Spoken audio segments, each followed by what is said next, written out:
Hello everyone, Mike Arnold here, co-founder of Pat Trading Partners along with Bob Iacino. Looking at Tesla daily chart. Gap down, filling the gap, little rally up, holding at the bottom of the rotation zone right now. This is the daily chart. Key support coming in about 770 right now.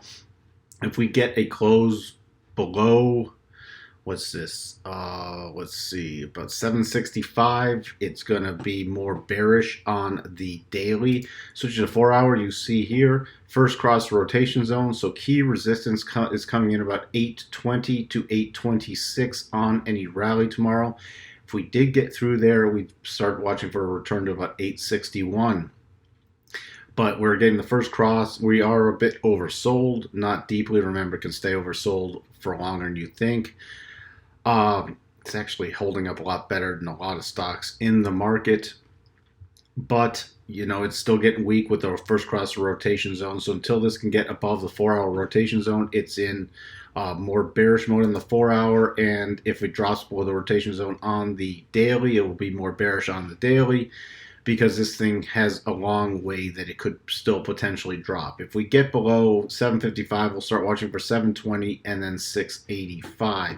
Why I can say that is because, yes, it's in bullish mode on the weekly, but look, the top of the rotation zone is all the way back at that 685 area, and the bottom of the rotation zone is all the way back at 526. This thing could easily return to 526 because it ran up so fast. So keep that in mind. It's finally out of overbought condition on the weekly, but this week is not closed yet, so we're going to have to see how the week finishes out.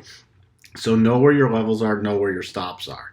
In order for it to get more bullish again, it'd have to get above that 4-hour rotation zone, as we said, and back above the 8 EMA on the daily. Then we'd start watching for a potential gap fill that's left behind up here.